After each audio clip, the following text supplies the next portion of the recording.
I'm Daniel, 32, and 5 days ago, I took back a $15,000 ring in front of 80 stunned guests after my fiancée toasted to our engagement by admitting she never wanted to marry me. She just liked the ring. It was supposed to be one of the happiest nights of my life. Our engagement party. Big venue, 80 guests, catered food, string lights, even a custom sign that said, "From swipe right to Mr. and Mrs." The whole thing was Pinterest perfect. And I'd paid for every inch of it. Melissa and I had been together for 4 years. I thought we were solid. Sure, she liked nice things, but who doesn't? I chalked it up to taste. She was affectionate, funny, smart. At least I thought she was smart.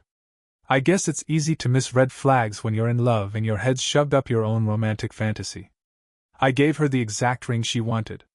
She not so subtly hinted at it for months. 2-carat, platinum band, cushion cut. She posted screenshots, circled styles in magazines, and accidentally showed me her friends' rings with a sigh. Took me 14 months to save up for it.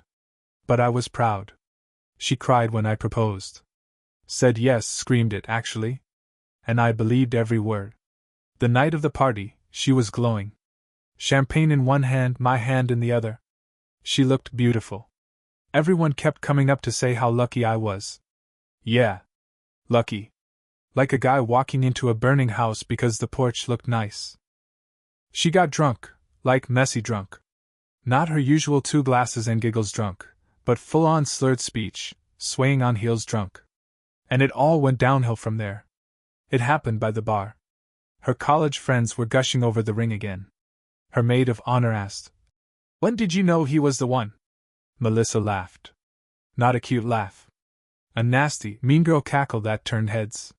And then she said it? Loud. Too loud. "I only said yes because the ring was beautiful. I never actually wanted to marry him." Laughter. Her friends froze. I froze. People around us stopped mid-conversation. My mom's wine glass was halfway to her lips across the room. Melissa kept going. "I told my sister last year, if he gets the right ring, I'll say yes." And he did. Mission accomplished. Then she toasted. To the ring. Not to me. Not to love. Not to a future. To the ring. And I just stood there, holding her hand like an idiot. But then something inside me snapped. A switch. The part of me that was too nice, too quiet, too forgiving? Gone. "Thanks for the honesty," I said calmly. Everyone heard it. Then I reached down and slid the ring off her finger. She blinked. "Wait, what are you doing?" "Keeping what's mine," I said, pocketing the ring. "Since that's all you ever wanted anyway." She gasped. A few guests gasped. Someone dropped a drink. I walked out. Didn't look back. Didn't wait for explanations. My phone buzzed all night. Apologies. Excuses? Begging. Blame. I didn't reply. Now it's 5 days later. The ring's sitting in a drawer. My inbox is a mess. Her family wants a conversation. Her friends are split between defending her and pretending they weren't at the party. And me? I'm trying to figure out what the hell just happened to my life. The next morning, I woke up to a pounding headache that had nothing to do with alcohol and everything to do with betrayal echoing in my skull. My apartment was still half decorated for the future. Gift bags with our names on them, a half-written seating chart on the kitchen table, our to-do before I do, boards still clinging to the fridge with color-coded sticky notes. I stared at the ring. The same ring she'd praised like it was the Holy Grail. I remember how she used to hold my hand and wiggle her fingers so people would notice it. All that affection I thought was for me? Maybe it was just a performance for the audience. The ring was the trophy. I was the delivery system. My phone was still buzzing. Messages stacked like unpaid bills. Melissa. Please just let me explain. I was drunk. I didn't mean any of it. I love you. Melissa again 2 hours later. Everyone's freaking out. My mom is crying. I'm humiliated. How could you walk out like that? Then her sister. You made her look like a joke in front of everyone. That was cruel. Her mom. I don't care what she said. You don't air dirty laundry at your engagement party. My best friend Eric. Dude. I was right behind you when she said it. You did what anyone would have done. Proud of you. Eric came by that afternoon with burgers and beer like it was a breakup ritual. We sat on the couch, silence between us except for the soft fizz of soda and the occasional thwack of my stress ball against the wall. She really said she never wanted to marry you? He finally asked. Word for word. I said. Ring was beautiful. That's it. The rest of me? Fine, I guess. He shook his head slowly. You bought that ring. Planned that party. Loved her for years. And she said yes just for jewelry. Man, you didn't just dodge a bullet. You kneeled your way out of a sniper round. I keep thinking maybe it was the alcohol. I said. Maybe she didn't mean it. Bro, he said. Drunk minds speak sober truths. I've never seen her that honest. Or that proud of being that honest. He was right. And I hated that he was right. The next day, Melissa showed up at my place. No warning. No call. Just a knock. I looked through the peephole. She looked like she hadn't slept. Puffy eyes, hoodie, mascara halfway to her chin. I opened the door, but didn't step aside. Can we talk? She asked, voice hoarse. I folded my arms. Talk or spin? Daniel, she whispered. I messed up. I got caught up in the party. The pressure. The drinks. God, I was stupid. I didn't mean any of it. You said you never wanted to marry me? I didn't mean that. You said you only said yes for the ring? I didn't. You said it in front of 80 people? That stopped her. She stood there, silent, lip trembling. Melissa, I said, calmer now, like I was explaining it to a patient post-surgery. You didn't slip. You said exactly what you meant. And now you're scared you lost your meal ticket. Her eyes flared. That's not fair. No, what's not fair is me planning a life with someone who looked at me and saw a bank account. What's not fair is me saving for over a year while you pre-gamed marriage like a diamond shopping spree. Can I have my ring back? She asked quietly. I almost laughed. It's a conditional gift. I said. Look it up. The condition was marriage. No wedding? No ring. She went from sad to furious in one breath. You're petty. You humiliated me. No, I said. You humiliated yourself. I just stopped pretending. She left after that. Slammed the door so hard one of the save-the-date magnets fell off my fridge. The next 24 hours were a cascade of online chaos. She posted some sob story about being blindsided and betrayed. Comments from her friends painted me as cold, heartless, unstable. She was just a girl who made a drunken mistake, and I ripped the ring off her finger like a monster. I didn't comment. I didn't argue. But I did call the venue coordinator. Hey, I said, do you still have the security footage from Saturday night? Specifically the bar area? She chuckled. Oh honey. Not only do I have it, I clipped it for you. I figured you might need proof. 2 hours later, I had a perfect, high-res video of my ex-fiancée holding up the ring and telling the world she said yes for the sparkle, not the man. She thought the fallout was done. She was wrong. I waited exactly 24 hours before I posted it. No caption. No commentary. Just the video. Melissa, in her own voice, laughing and saying, I only said yes because the ring was beautiful. I never actually wanted to marry him. Crystal clear. With perfect sound. The look on my face, the shocked silence of the room, the way I took the ring off her hand like I was unplugging from a delusion. Within an hour, the comment section exploded like I'd pulled a grenade pin and dropped it into a wedding planning group chat. People weren't kind. They weren't confused either. They believed their eyes. Her friends, some of them, tried to spin it. She was just joking. Out of context. People make mistakes. But the damage was done. The internet may forget birthdays, but it never forgets videos. Melissa deleted her original sob story within 2 hours. But it was too late. Screenshots were already circulating. Someone uploaded the video to TikTok with the title like, When your fiancée admits she only said yes for the ring, and the whole party hears it. By midnight it had 300,000 views. I was the face of a heartbreak horror story. She was the villain. And she was not handling it well. At 2:17 a.m., I got a call from an unknown number. I ignored it. A minute later, a text from her mom. Take that video down or we will sue for defamation. At 2:30, a text from Melissa herself. How could you do this? You're ruining my life over a drunk joke. I can't even go to work. I replied with one line. You said it in public? Now you can live with it in public. No response. Next morning, her dad called. I actually picked up. Son, he said, in that tone of disappointed authority dads think they can use on grown men. This is getting out of hand. You made your point. Take the video down. No. You've embarrassed our entire family. I didn't make her say those things. She was under the influence. So was half the party. They didn't confess fraud mid-toast. She's distraught. She hasn't slept. Maybe she should lie on her pillow and think about her choices. He exhaled hard, like I'd failed some maturity test. Be reasonable. Return the ring, delete the video, and we'll consider the matter closed. I actually laughed. This isn't a negotiation. Tell your daughter to stop messaging me or I'll escalate it. I hung up before he could puff up again. Melissa wasn't done though. Not even close. That afternoon, I got a knock at my door. Not her this time, her sister. You need to fix this. She snapped the moment I opened it. You've humiliated her. Do you have any idea what she's going through? I stepped out and closed the door behind me. Do you have any idea what I went through standing there like a human wallet while your sister played trophy bride? She made a mistake.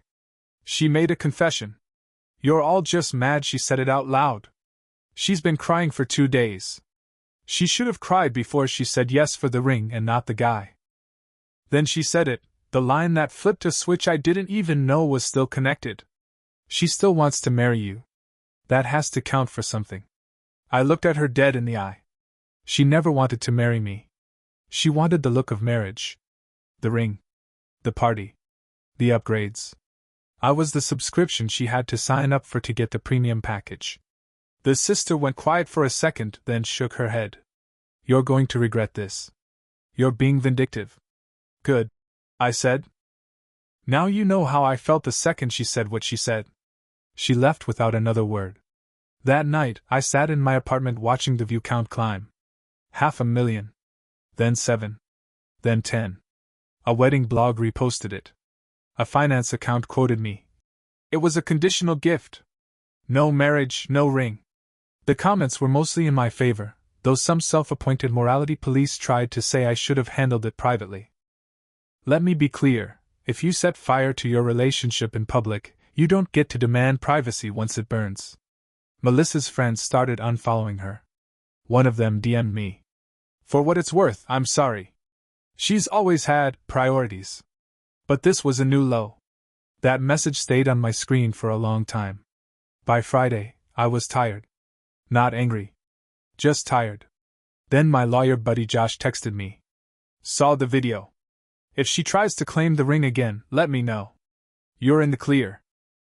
Engagement rings are conditional gifts under state law. No marriage? You owe her nothing. I replied. Already thinking of selling it. He sent back. Good. Use the cash for something she'd hate. I had just the idea.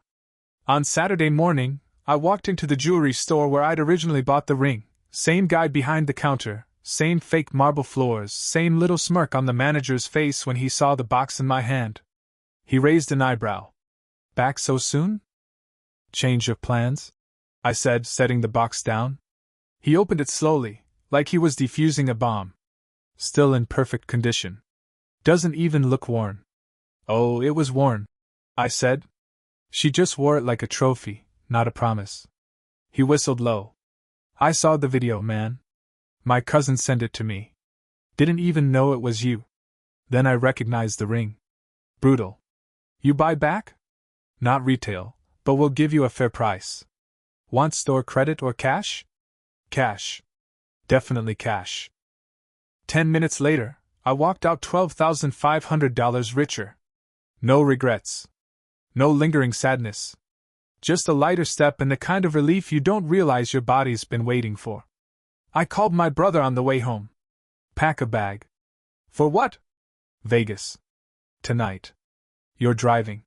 He paused. Is this a midlife crisis or a celebration? Both. We hit the road by sunset. I booked a suite at the Cosmopolitan and handed my brother a stack of chips as soon as we walked in. Your budget, I said. Win or lose, don't ask questions. We drank, we gambled, we laughed harder than I had in months. It wasn't about forgetting Melissa. It wasn't even about revenge. It was about reclaiming joy. About reminding myself that life didn't end just because someone pretended to love me for 4 years.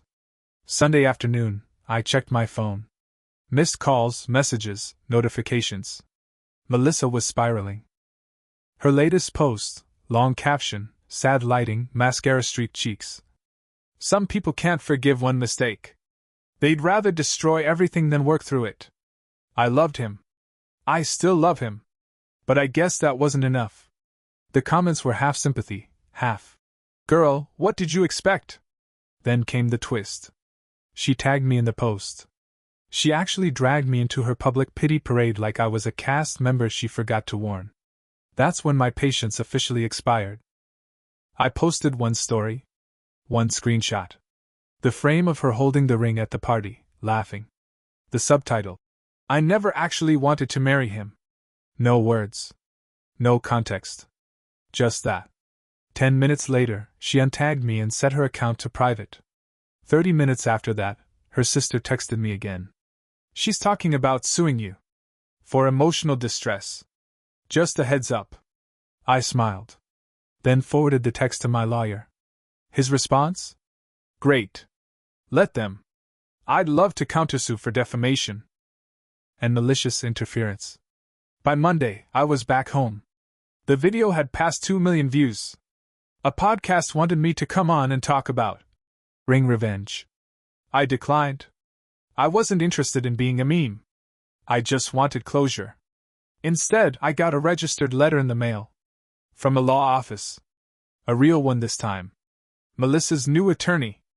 I opened it at the kitchen counter like it was a parking ticket. Demands: return the engagement ring. Publicly apologize for sharing private video footage. Remove all social media content within 7 days. Compensate for emotional damages totaling $10,000. I laughed so hard I spilled my coffee. Called my lawyer immediately. He didn't even let me finish reading the letter before interrupting with, "Absolutely not. That's laughable. You don't owe her a cent. In fact," he sent off a response that read like poetry. Legal, sharp, and utterly devastating. Summary? Ring equals conditional gift, legally yours. Video equals recorded at public event with 80+ witnesses. Apology equals denied. Harassment equals documented, including her attempts to twist the narrative. I forwarded everything to Melissa's lawyer. Never heard back. Thought that might be the end of it. It wasn't. Because the next day, my apartment building manager called. And Melissa had just tried to file a complaint that I was harassing her. That's when I realized this wasn't about a breakup anymore. This was war. The restraining order hearing was on a Thursday morning, and she showed up looking like she was walking into a fashion shoot instead of a courtroom. Her makeup was flawless. Her parents flanked her like political bodyguards. New lawyer, too, this one older, more polished, like they finally realized the influencer meltdown strategy wasn't working. Didn't matter. The judge saw everything. He reviewed the video. The ring cam footage. The social media posts. The cease and desist attempts. The false police report. The anonymous complaint to my apartment building. The surprise visit to my job. Melissa's lawyer tried to spin it. My client regrets her behavior but maintains that Mr. Bishop has retaliated in an unnecessarily public and humiliating manner. The judge didn't even look at me.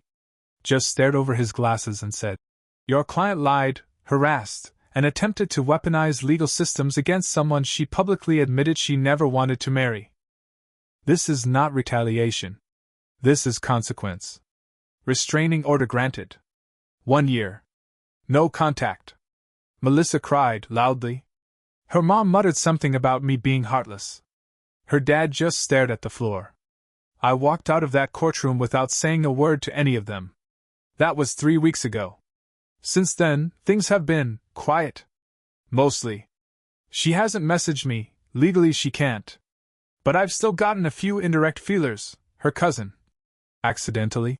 Liking one of my old Instagram posts. Her friend posting a vague TikTok about regret and rings. I ignore all of it. I don't even screenshot anymore. My lawyer has what he needs. I moved apartments. Uprated, actually. Better building. Safer. No memories. New furniture, new space, new silence. And I started therapy. Weekly. My therapist told me, boundaries are not revenge. They're self-respect in action. I wish I'd learned that sooner. I'm not dating yet. Not ready. But I'm not bitter either. Honestly, I feel clear. The ring? Sold it. Paid off my car. Took my brother to Vegas. Put the rest in savings. Melissa may have worn it like a trophy, but I used it like a parachute. Landed on my feet. Sometimes, late at night, I wonder if she watches the video. If she replays that moment when she laughed and said she never actually wanted to marry me. I hope so. Not to hurt her. Just so she understands.